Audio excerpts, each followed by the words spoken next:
Parlamentar in Gambia sind gerade im Diskurs. Die kontroverse Debatte über weibliche Genitalverstümmelung.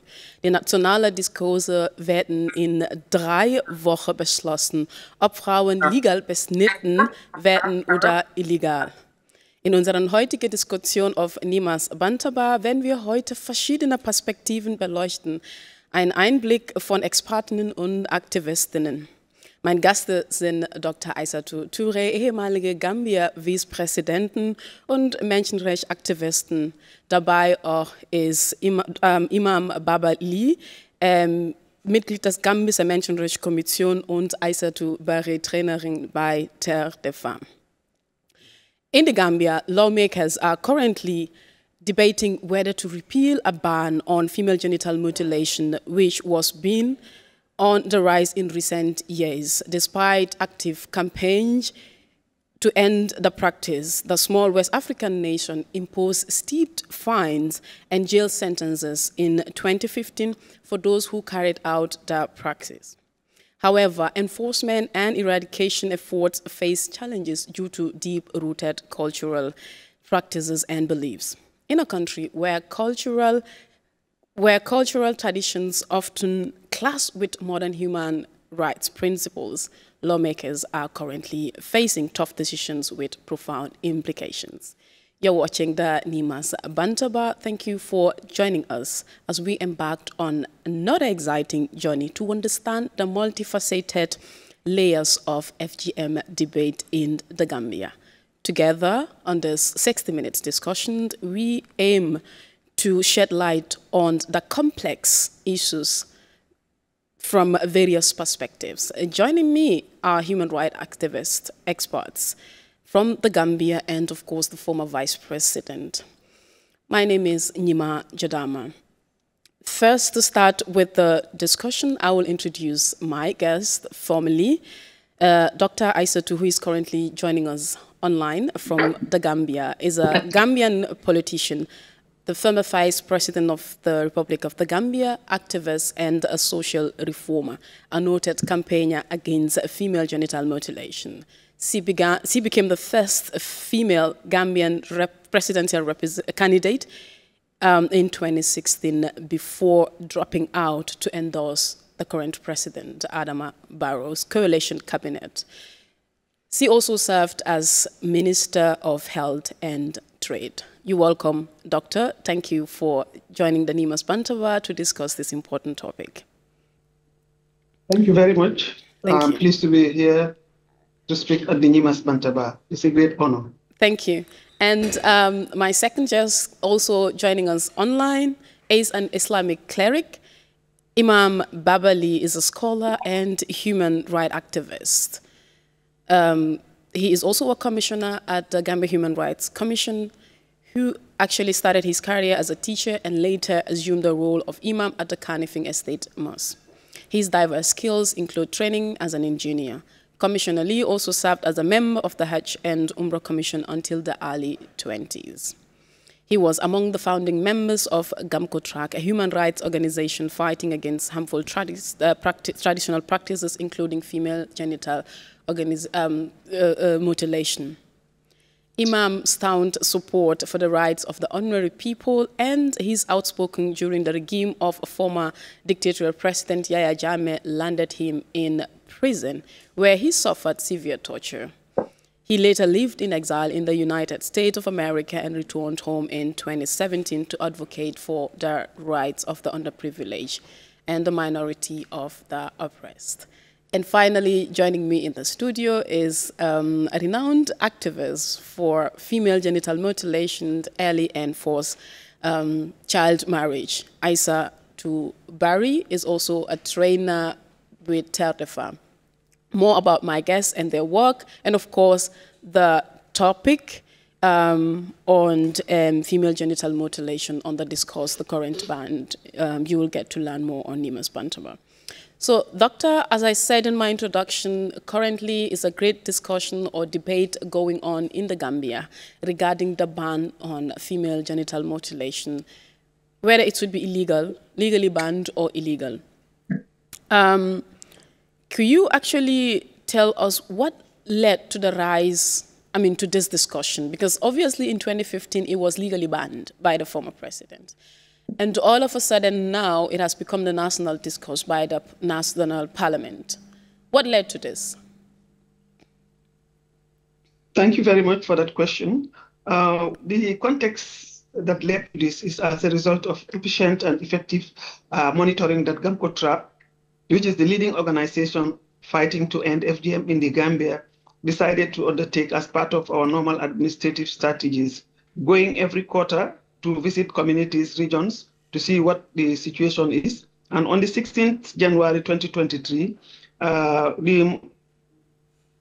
one of our field coordinators, Mamadou Keita, was assigned to go around and check in CRR North and South, the routine check, and he came across FGM going on in Bakadaji, Mandinka. 8 children were slated for circumcision. So luckily, he went there and found the circumciser red-handed, and 3 were caught already, but we saved 5 children.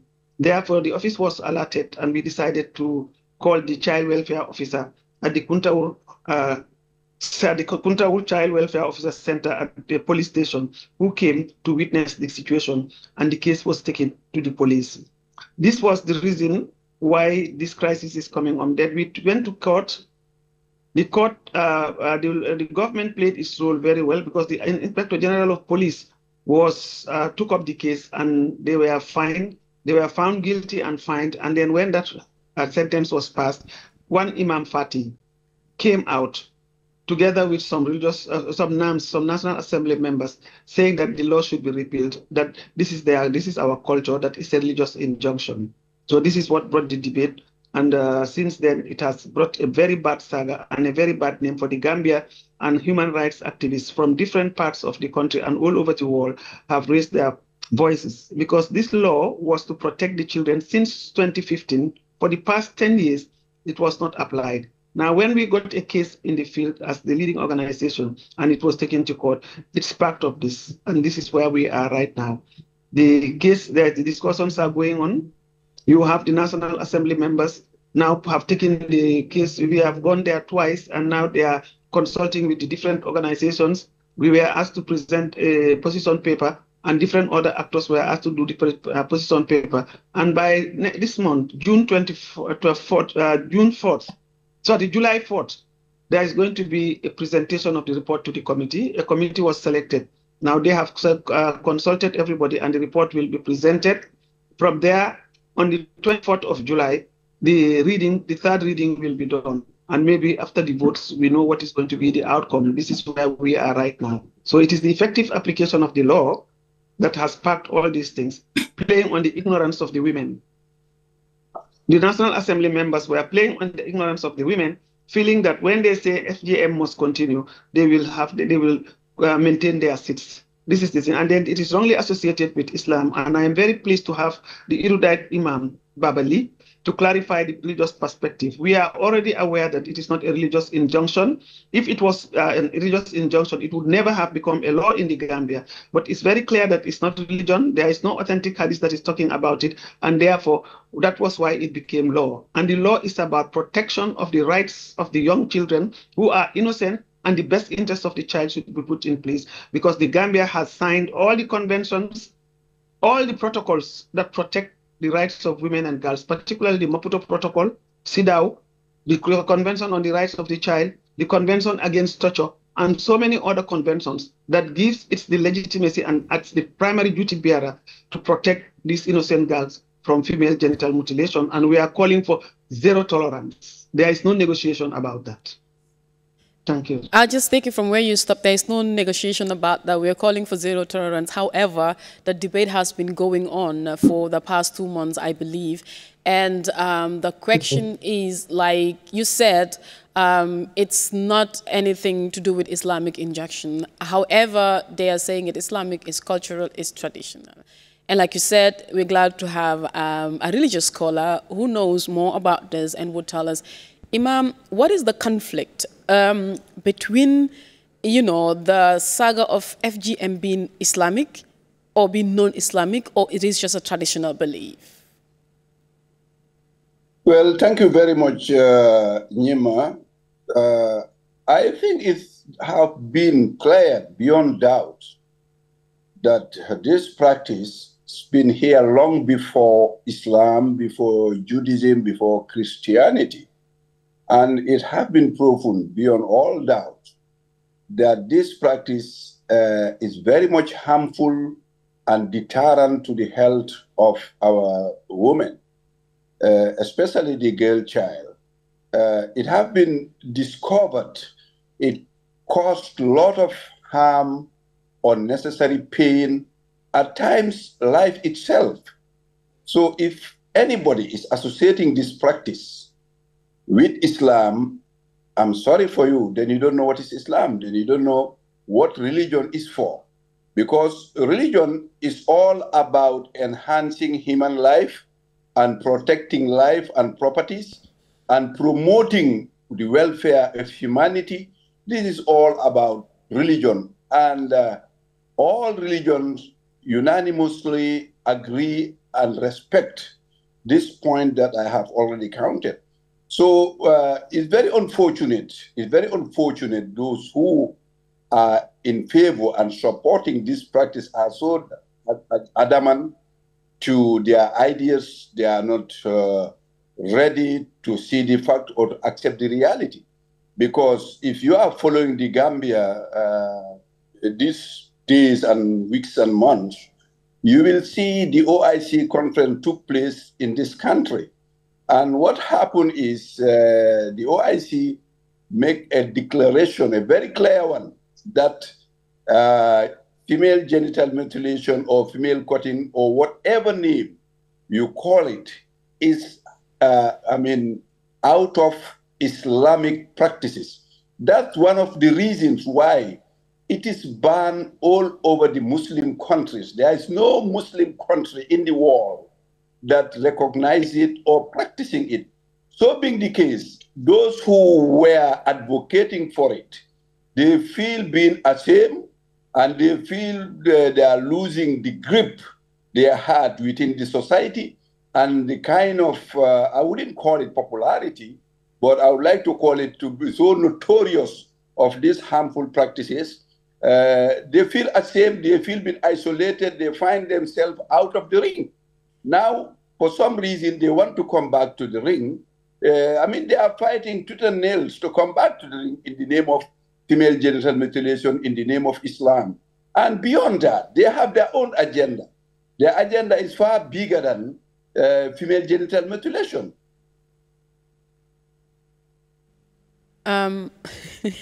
Yeah, so that was a short interruption. Hopefully, okay. I'm sorry, I expect to be having this kind of calls all the time because I'm using my phone. So really, they have no reason whatsoever to advocate for it. But we are handling it efficiently in the Gambia here. We have our women folks, people like Dr. Aissatou Toure, people like Ramatullah, Janet Salanjai, and others, are really supporting women because not only they are activists, but for me, I believe they are real Muslims and they belong to big families of Islam and they will never stay away and see this beautiful religion is being accused of such a notorious bad practices and they kept quiet. They cannot do that as I am. So really, I am making it very short because of the essence of the time. Really, female genital mutilation, I said it many times, I'm here again saying it, has nothing to do with Islam. Islam is too civilized, too clean, too decent to be associated with such harmful traditional practices. We know in our culture, we have this male patriarchal domination that anything that can be a deterrent to women, some of us, we men, especially, I don't want to call any tribe or any set, but really they are fond of suppressing women up to an extent. They always say even women should not be a leader, women should not be employed. I always challenge them, okay, Women should not be employed. Women should not work, as you said. But women are in our gardens. Women are in our bush finding firewood. Women are in our wells drawing water. Imam, thank you very much. That's a question we would actually delve on, patriarchy, of course. We still have time to discuss more. Aissatou, you're based in Berlin, of course, Gambian. You lived most part of your life here, and yes. I've seen you crisscrossing around talking to men, specifically African men and Gambians, to be particular, advocating about female genital mutilation, the harmful practices and the bad things it causes on women. And I was wondering, like, are you being listened to? Because we still have patriarchs here, even though we thought maybe they're integrated, they know the women should be empowered, rights of women and so on, but we still have patriarchs among us, which we later understand. What are some of the challenges that you, as an advocate based in a third world country, advocating for the right of women, where, I mean, for me, it's no discussion here because it's illegal. Yeah. So why are you advocating here when it's already illegal? Yeah. Why I'm advocating here is that, especially men, most of my challenges come from men. It's all what they have, like most of them, the mentality that most of them have, you know, saying that we, the activists, were paid to do this. And also, we came here, especially the activists that are based in Europe, that we came here, we changed our mentality, and we want to introduce a foreign thing. So all the challenges I got are from men. So, and also, why am I so special on it here about the men's side? When we talk about it, it's already illegal here. But here, men are married in Africa, and most of them are bringing their wife here, and they are with their children, and their children are already caught. So you can see that as long as we are advocating this, but the statistic is getting high in Europe, especially in Germany here. Why? Because those in Africa, they don't know anything what we are talking about here, especially their wives, and their children are caught. So my point based on men, to tell them how harmful it is. But the challenges I got from them is that it's our tradition. You guys are fighting Islam. And also, why are you not talking about GBT, that is gender-based transform, and you are talking about female genital mutilation? So they mix in two things that are not the same. That means they're not listening to you. They're not listening. So how effective is your advocacy? My advocacy, the way how to call it, I normally talk to their women because they said who feels it knows it. Women never against me. When I explain the harm, the long and the short-term complications, many women almost see that 1 or 2 is happening to me. They're always listening. So, but also, I have my real pictures about the FGM affected, the genital affected pictures, the real pictures. I also saw them that when push comes to shove, I saw them the pictures. There and them, they say seeing is believing. The men, those men who are present, who are always against me, they will always tell me that, oh, nobody will do this to my daughter. I say, but now you are talking that they have to do it to daughters of someone who you're going to marry to. They will tell me that, okay, this is not what we know, we don't know, but you have to publish these pictures. I said, no, they are privacy. We don't have to publish it. But when you don't believe what we are talking about, we can show you the real pictures. Yeah, but so far so good. The men, those who are here, who are based in here, especially those who are always attending my behavior changes activities, those people, they really had me. It's only this present situation that is just disturbing me a little bit. Yeah, but they really get that message. Hopefully we will get there. Doctor, so in 2015, the former president, as I said, banned this and call it illegal. So what were some of the fines that were put in place, and you know, what challenges did you guys encounter trying to make sure that this ban is actually steadfast? Quite a number of challenges, and I just want to comment on what ICT was talking in terms of the advocacy she's doing, and also that of Imam Babali. I think FGM is more of culture and tradition rather than religion. I think that's very clear, because you have all the sources that can actually clarify that. The Quran is there. We have read the Quran from Bahara to Nasi many, many times, and nothing is there. We have also read the science of Hadith. You have Hadith in different, at different levels. You have the authenticated Hadith and the unauthenticated Hadith. That's the dive.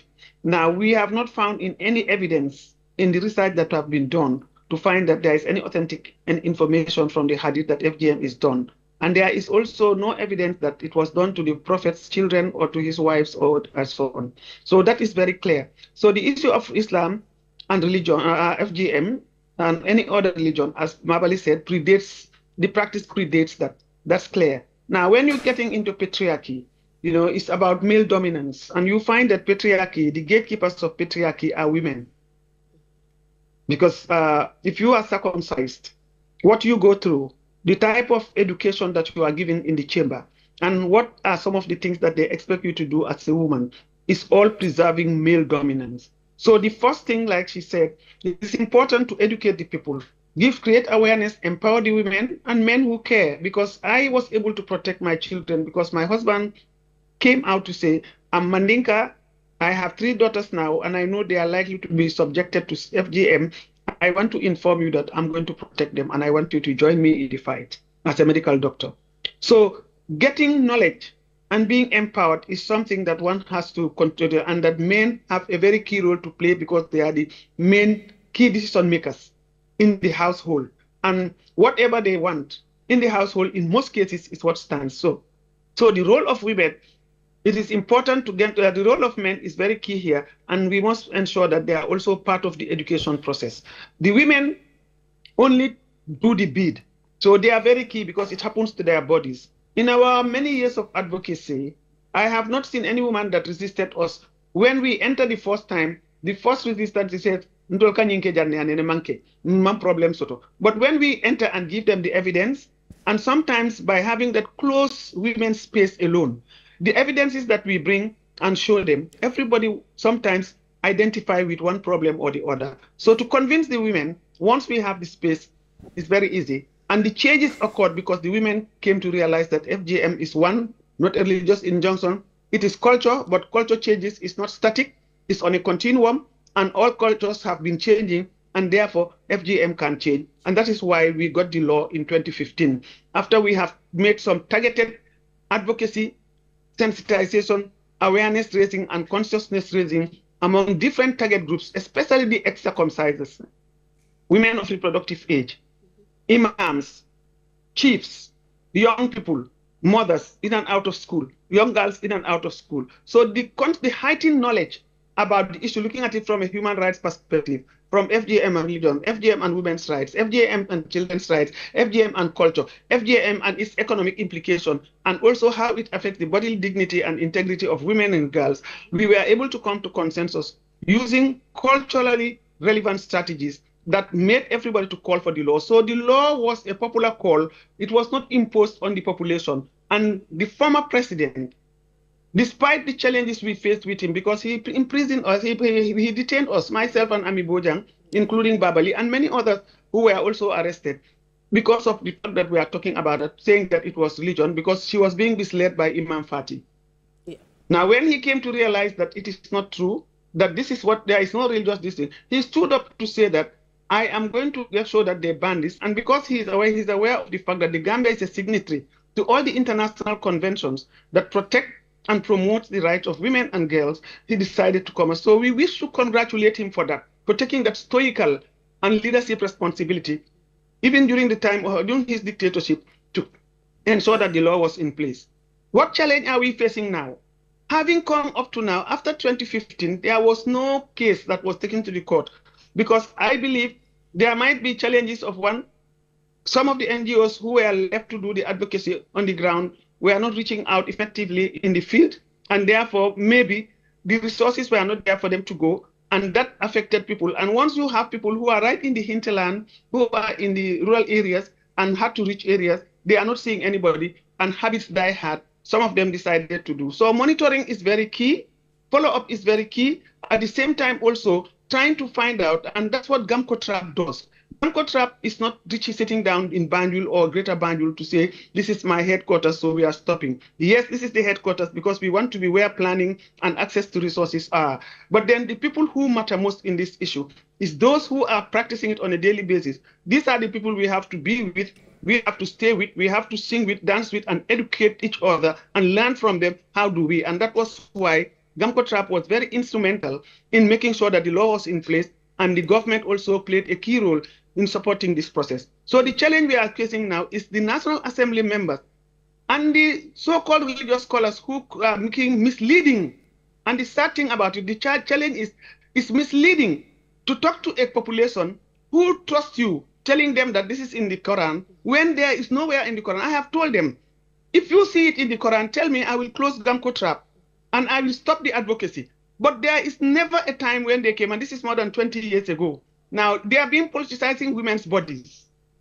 Politicizing in the sense that, yes, if we say, uphold the law, this is a law that has been, all laws are there and they have been sentencing people. Why is it that they are coming to address this gender-specific law that is protecting the life and bodily dignity of the girl child, saying that, yes, we should allow people to do it? It is a violation of their sexual and reproductive health rights. It is against, they should not politicize the women's bodies, and the best interest of the child must be put in place. And the challenge we are having is not ignorance, it is resistance to change and misogyny. And when I say misogyny, it's hatred for women, because there is heightened knowledge, like Imam Babali has said. There is a lot of advocacy going, and a lot of NGOs are doing advocacy now. So where is the ignorance? What we need to do is, the challenge we are having is having resources to go right into the hinterland, where we need to meet these poor women and communities, heighten their education, and then strengthen the young ones that are coming up to stand and say no to violence, because this is violence against women and girls. This is the challenge, and I think we have to address it straight on. It's a political issue. I consider it as a political issue because they are politicizing women's bodies. So women also will rise up to ensure that we make sure that those who are fighting to put the women in harm's way, because telling people to go and cut, you have the choice to make, but it's a democracy. What sort of democracy do we have? What sort of democracy do we have? Why did we want to effect the change? It's because people, certain things were not right. And when things are not right, it should be put into the right perspective. And let's take the leadership that it desires to put our voices and ensure that the policies that have been put in place to protect those girls are respected, and that the state should come out outright stoically and talk about it without actually putting it in from a political point of view. Because women's rights are human rights, and they constitute over 51% of the population. And those that are affected are the young children who cannot decide for themselves, who do not have the impact. Most of the Gambians who have been circumcised were circumcised before they were age 15. Yeah. So what can you tell them when they are up to 18? Is zero tolerance to FGM. That's what we are fighting for. And we are doing everything we can to ensure that we work and have a collective voice. The international community is supporting us. We have friends of the Gambia, we have friends of Gamco Trap, we have other international human rights institutions and bodies that are supporting the Gambia. And I think this is very important, because the biggest challenge it is going to be not only for Gambia, but for Africa. If this law is rescinded or is repealed, what is going to happen is that it may be repealed in many other African countries. That's going to have a rippling effect on our continent. As you rightly said, patriarchy is the order of the day. And women's emerging economic leadership empowerment and their emerging leadership skills and engagement is becoming a threat to some people. And therefore, they are making it difficult for even women, women who matter, women of substance, are being followed and abused or even harassed because of their stance. And they don't want their voices to come out. So it is important. That's the biggest challenge, that we put this thing, nip it in the bud and ensure that the children are protected, that the laws that are put in place is for the country, it's not for the National Assembly, it's not for the for the religious leaders, and the National Assembly should know that they are there to represent their people and they must do the best for them and not to look into what they want when it is not right. Yeah. Thank you very much. That's really eloquent. I don't know if we lost Imam. I have a question for him, but I didn't see him, so I hope he's joining us soon as well. Okay, so there he is. Imam. Well, I mean, okay. Yeah, so we actually, you know, we're talking about this whole debate or this whole issue is actually a political, and it's patriarchy as well. And then you're a man, it doesn't affect your body. It doesn't affect you in any way personally, I mean, your being. But however, you started advocating on this, I think since before some of us were born. And I was wondering what actually impressed you? Like, what was the objective that you say, you know what, this is wrong, or because of this, I am going to do this? Well, thank you very much, Nyima, once again. Actually, the reason is, fortunately or unfortunately, I belong to a family that believe in this practice and used to practice this. In fact, one of my grandmothers used to be a Ngansimba, as you guys call it, a circumciser. So really, when I was very young, very, very young, I realized at times early morning, a lot of cries comes from just close to my house. And I was very inconvenient with that. I started asking what till I got full knowledge of the practice. And then as I grew up, I studied Islam, I studied Islamic jurisprudence, I did travel. I realized that it has nothing absolutely to do with religion. It's based on culture and traditional practice that happen to be a practice of the Fulani tribe. As you may know, I'm a Fula, for that matter. So really, since then, this was in the early 80s, I was advocating it in my own corners, whilst Aissatou Touré was advocating at her own corner also, and many of us actually. So up to an extent that we become to know each other at the early age, we decided to create an organization. As you may know, at the beginning, we were all members of an organization, but for some reason, we decided to create our own one. As young people, we are more, aggressive, radical, and we take it up by ourselves and form Gamkutrap. And since then, Alhamdulillah, Gamkutrap is making a lot of progress, a lot of progress, because at the end, those who in fact was with us, they were threatened by the past regime that the Vice President is mentioning. They have to leave. In fact, I was very much threatened that I need to leave, as the Wolof says, waxtaan li neex borom kër te borom kër gi Yaya Jammeh la. So for me, I didn't believe Yaya Jammeh was the borom kër. I believe all Gambians were the borom kërs. So really, we continue our work, and I have a lot of opportunities to increase my knowledge in this practice, as I was sent to Iran, to Sudan, to Egypt, to various Islamic countries to see how authentic this practice is. And in fact, when I went to Iran, I was the very one who teach them how to practice it. They don't even know it, much more to practice it. And when I was sent to, Saudi Arabia, I was also giving them lectures about it, to how it is done. So the whole world, the whole Islamic world doesn't practice it, and they put it as a crime. They consider as a crime. As we speak, there are many Somalian citizens who are in jail because of practicing this harmful traditional practice. Because, you know, Somalians and Africans generally are very much in love with their practices. So they at times have clandestine doctors there, criminal doctors there, or health practitioners there, and do the practice on their kids. But when they are discovered, minimum they are jailed for 10 good years. So, and we are not more Muslim than them. We cannot be more Islamic than Muhammad himself. And it is clear that our holy prophet, our beloved prophet Muhammad sallallahu alaihi wasallam, had never practiced it in any one of his daughters. And he was a human being like us. He married, he get kids, he get family, like any other one. So for Christianity, unfortunately, Isa alayhi salam, called Jesus, had never married to have kids to put this practice. You go to Moses, the same. So really, in a nutshell, I get involved by the nature of my tribe and the type of person who I am.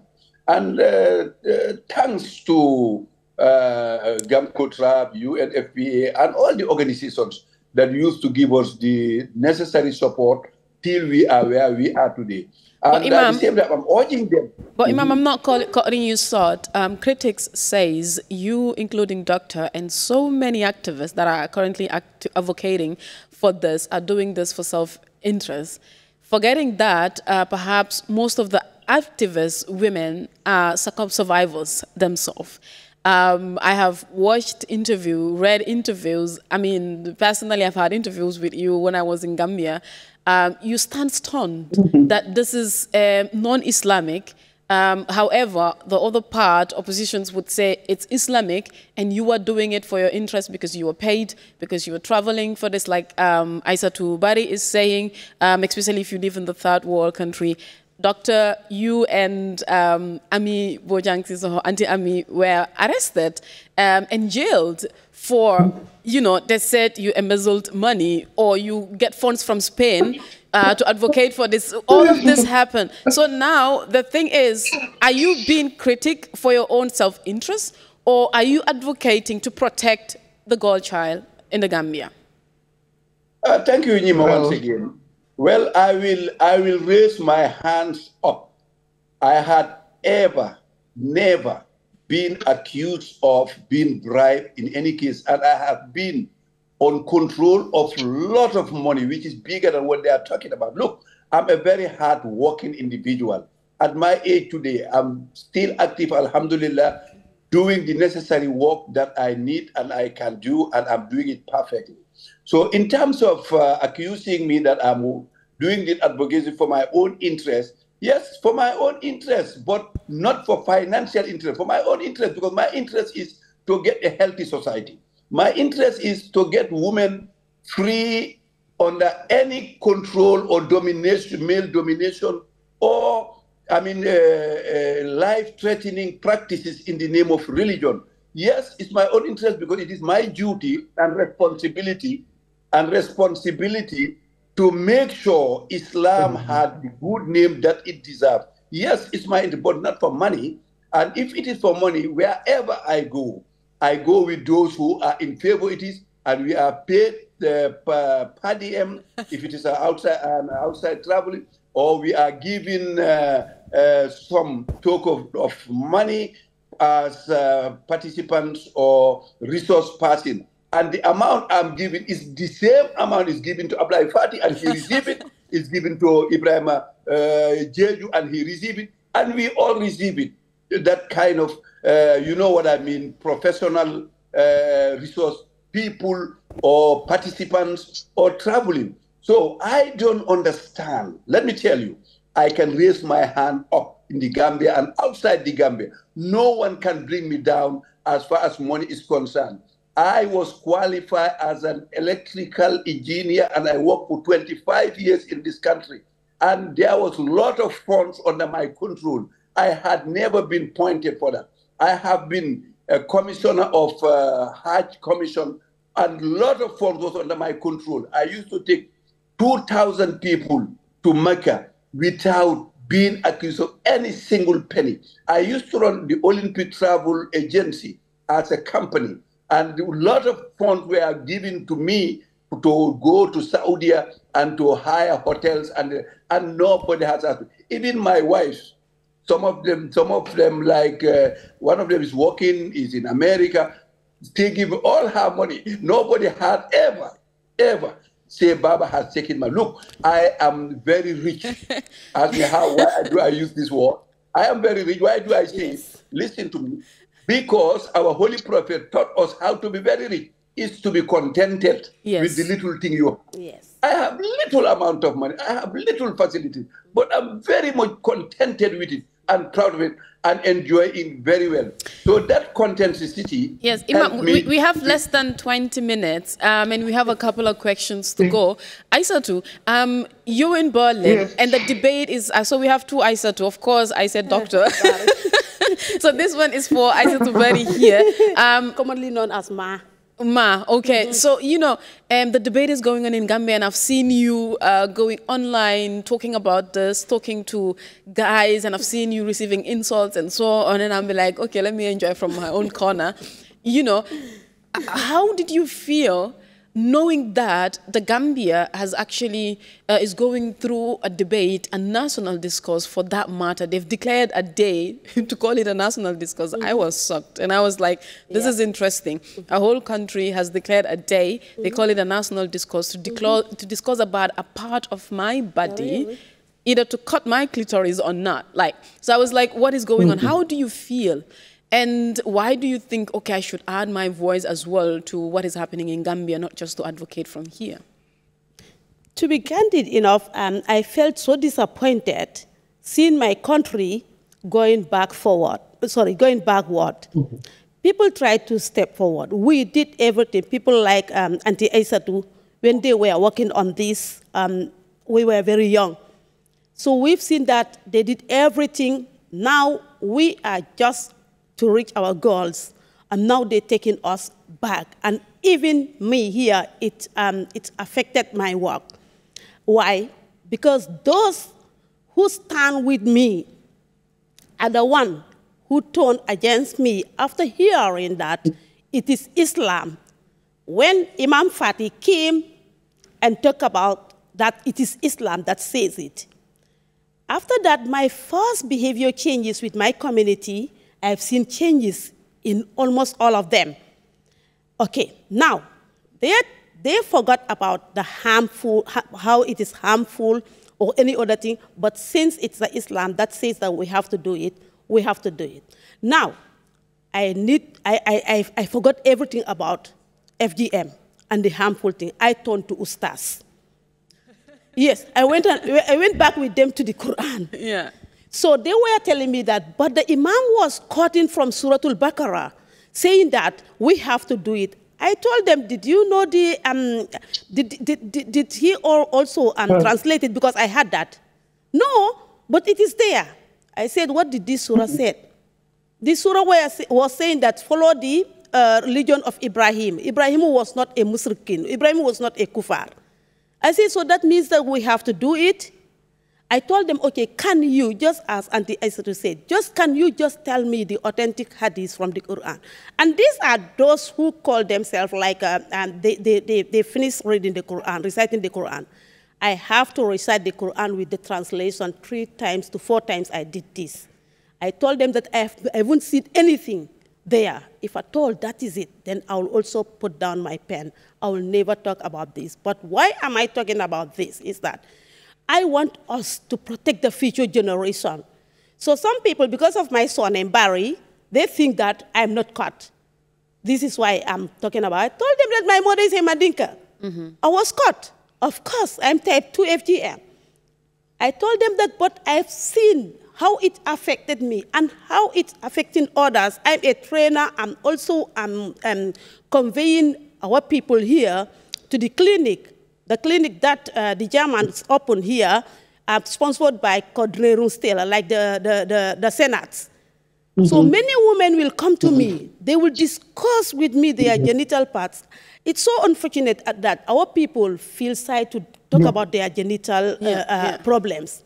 But they will come to me, I'll convey them, they explain exactly what I'm talking about, this is what they say. And you know, in Europe, there are also opportunities. Of course, I'm sure you know about this, doctor, that here you can restore back your clitoris, right? Yes. When I heard about this, I'm like, okay, the world is moving, and here you have a country that is saying, no, cut them, right? So for me, I think in context of migration, I don't know, doctor, what your opinion is this. In case the law had to be repealed, that means we will have more women immigrate, left their countries to seek for protection, right? Yes, what I would want to put here is first and foremost, when you start talking about women's issues, especially advancing women's rights, you are accused of anything. Either you are stealing, you are a mouthpiece for the West, or you are being influenced, or you are a thing. That's what they are doing. And they have always been saying that to Isatou and other members who are very strong advocates on ending FGM and on women's rights. So that should not distract you. That's the first advice I want to give you. Because the same thing that they say we are giving money, they also receive money for their programs. So we need money and the resources to ensure that we reach out to the people who deserve to heard and be empowered to make the right decision and the right choices to be able to end FGM. I want to assure you that we are doing everything we can, nationally, regionally, and internationally, within the global order to ensure that this law is not repealed. If the law is repealed, we have our option B, and I don't want to talk about it here right now. We are waiting to see. We are in a democracy. I am very, it's very interesting. We want to see what's going to come out of the debate and what is going to be the outcome of the debate from the National Assembly. And I want to follow procedures and due process. The other thing that I want to say here is that ignorance is killing people, but it's all about resistance. It is not ignorance to that level. It is resistance and hatred for women. Because of that, there are certain people who talk. But at the migration, when you talk about immigration, I think already those countries, those communities have their laws, and it is zero tolerance, and there is a law against them, and the people are protected. I don't think repealing the law in the Gambia should be the basis why they should give people asylum. I am not going to encourage that. Because what is happening, the world is a global order. Gambia is a signatory to all the conventions. European Union have their conventions and they have their laws, and those laws have to be restricted. They have to be serious about that. Any Gambian or anybody, any African leaving your country of immigration, like leaving Europe or any other part of the world, to go back to Africa, circumcise your children and bring them back. Let the law work. But we are not going to reach that level, I believe. From what I have heard from President Barrow and all the efforts that are being done, with all the calling that are being done, I don't think this law will be repealed. I think it will be thrown out. But if it happens to be repealed, we have our option B, because the state is responsible. And I want us not to take the women's bodies and this practice as a way of looking for papers out there. This is why people are pushing here and there. Then the other comment I want to make, those who you are working with over there, keep the good work. I want to congratulate you for all the efforts you are doing. I know it's not easy, and I know what you are facing. I can understand when you speak. Continue the advocacy. Talk to the women. They must be educated. They must be sensitized. Some of them, even if they cannot read and write, you are lucky to speak the same language like them. You'll be able to talk with them and then show them the evidence and continue the good work. We are here. If you invite us or you want to work with us, we will be here to support you and have what we call a transnational building partnerships and coalitions to be able to and make sure we strengthen each other. We cannot afford to go back 600 years. No. And I don't think in this democracy that we have earned hard. We fought, women and young people fought to bring peace in the Gambia and put President Barrow on the seat.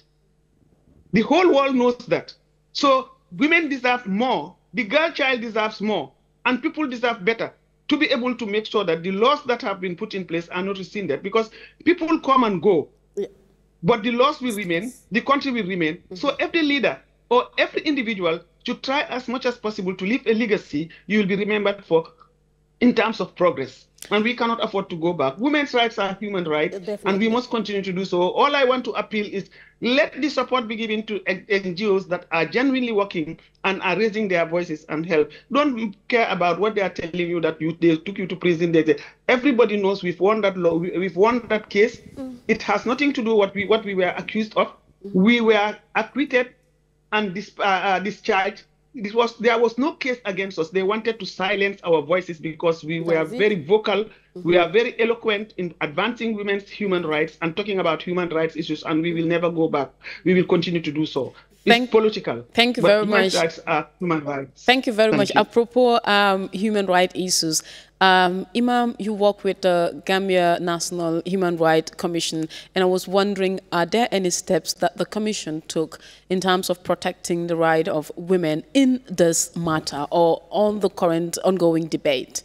What's your stand at the Commission? Well, Well, thank you very much, Nyima, again.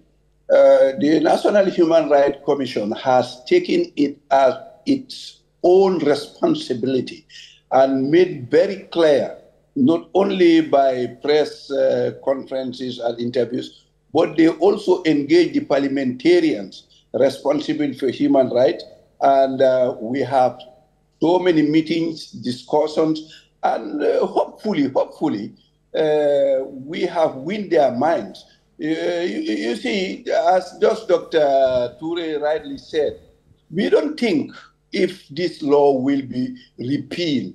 But at the same time, that doesn't make us to step back. We are pushing at National Human Rights Commission level, at Gamcotrap level, and at our own pulpits, at our mosque, our naming ceremonies, our funeral, or wherever we have Gambians gathering together and we had the opportunity to talk the air, we will. So really, how to call it again, National Human Rights Commission has done what is expected of them in many ways in different forums. And as Doctor said, women's right is a human right, child right is a human right, and that's the way also National Human Rights have seen it. And you know, our able chairman, Emmanuel Juve, has made it very well up to Geneva, where he was also participating with different delegations, with NANDRI and other organizations. So really, we are very much vigilant, but nevertheless, we will continue the hard work, and inshallah, this law will remain. Really. Thank you. Thank you very much. Hopefully, we have less than 10 minutes, and I have 2 questions for you each. So try to maybe respond in a minute also. I said to Ma, yeah, you know, you said so many things in regards to patriarchy, men insisting, and this is why you usually really talk to them. Personally, sometimes I try to talk to some people. I stopped talking to people. I'm not an advocate on FGM because I felt like, I think I'm better to do something better, to speak on something better than this, because I felt like I got a lot of personal attacks and passionate questions like, okay, you've been circumcised, what has it done to you? Like, what are the challenges that you face and so on? And I felt like, why should I tell you all of that? If I said it's illegal, it's not Islamic, you and I both read the Quran, so why should you go to an extent, which I believe at some point is patriarchy, and I believe such men, I don't think they deserve my time to discuss that with them because I felt it's ignorance, and we live in a third world, so it's all part of integrations. So, you know, these are some of the challenges I'm sure that you as well faced. But then as well, I was thinking, like, what are some of the effective ways you think could be used towards community approach in terms of, you know, your advocacy on FGM? Yeah, here I'm a trainer, or I am a trainer of community and also key professionals. For the key professionals, I train all over Germany, but when it comes to community, it's only in Berlin. Okay, in key professionals, I don't have any challenges from them since they are there to listen to me, to explain to them how to handle the FGM victims and the other victims. But when you come to the community, I have my strategy, of course. Since FGM is a very sensitive topic, so if you jump up to FGM, I once tried it. Men were so loud in my room until my neighbors have to, you know. So they say so you invite them to your house? I always invite them to my house. I take the opportunity of like Tobaski and Korite. They always come in. Yeah. So this is the time I invited such topic. Okay. I always try to... Yeah, I see you and Binta, like I would say, you know what, we are partying. So you use... I use this strategy. Party times and talk about FGM. Yeah. If I call them, let's come and talk about FGM, nobody will come. And if you meet them, they don't listen. But they if don't, you bring food, normally they don't listen. Yeah, so they're but selfish. I cook a lot of food. They're I invite selfish, them. Right? Yeah. They're selfish and ignorant. Of course. So we have 5 minutes. We do Q&A. Yeah, we have 5 minutes. Doctor, thank you so much for all the courage that you do. You've inspired most of us working as a young journalist. I had the opportunity to travel with you across the country. You know, that was an experience for me with Gamkotra. You know, and, you know, it was also to learn a lot about FGM, even though I've been circumcised, you know, because we are all been traditionally believed that as a woman, you need to be circumcised, to be clean and all that, so you could fit in the society, so you will get married and all that. And as young people, we believe that it's a must.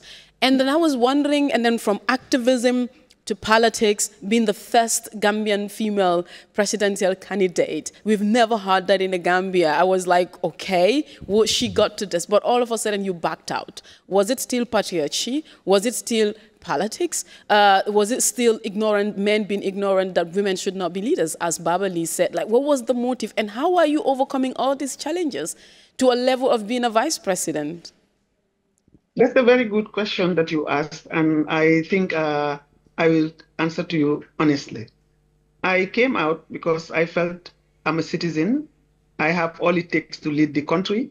It's my fundamental rights, and I wanted to deliver my country from dictatorship to a political democracy where everybody will strive, where peace will reign and progress for the children and our children and the future generation will be at peace. You all know what I'm talking about. I don't have to describe the context we are coming from.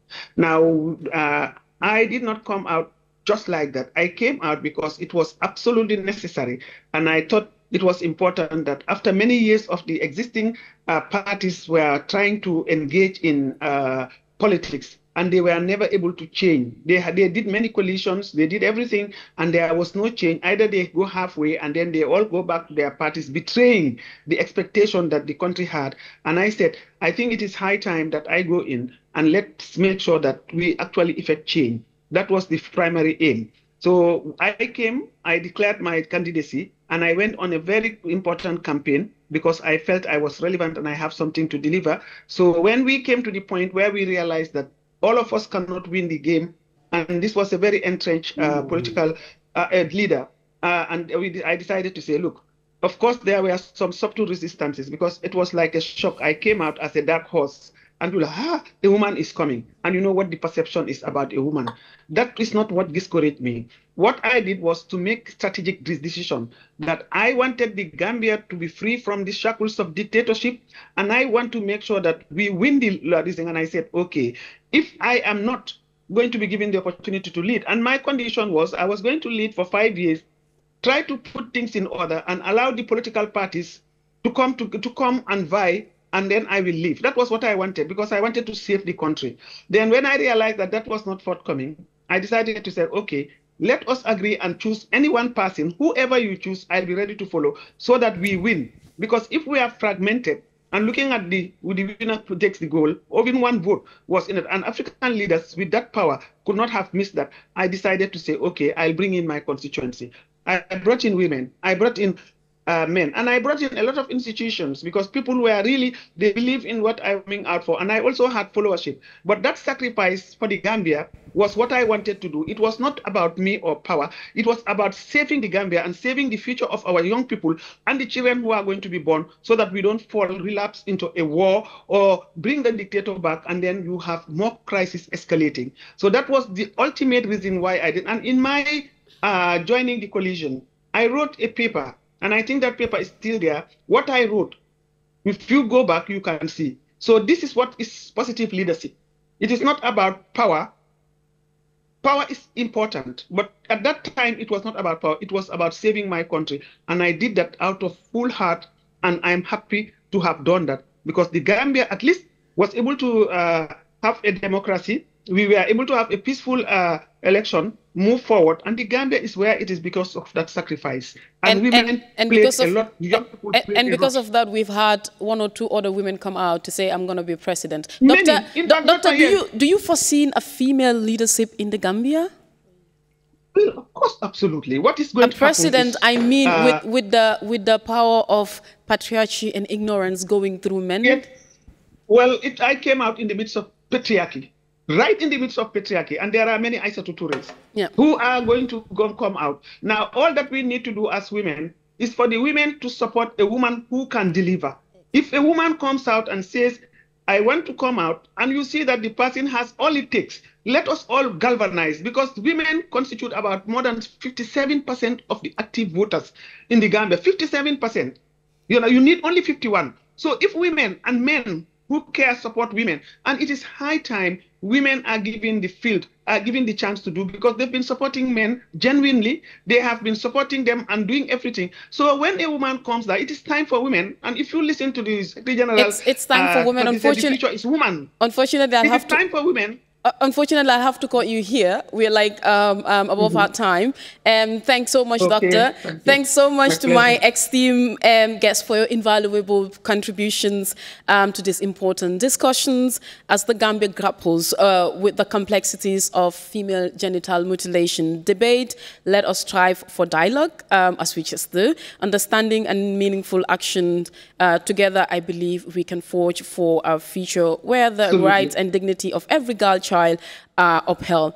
That concludes today's episode of Nyimas Bantaba. Mein Name ist Nyima Jadama, until I come your way next. Das war's von unserer heutigen Sendung. Wir haben über Tabubuch, der Kampf gegen Genitalverstümmelung in Gambia. Gerade ist eine große Debatte bei der Parlament, ob Frauen illegal beschnitten wurden oder nicht. Das war's alles von Nyimas Bantaba. Mein Name ist Nyima Jadama. Bis zum nächsten Mal. Ciao.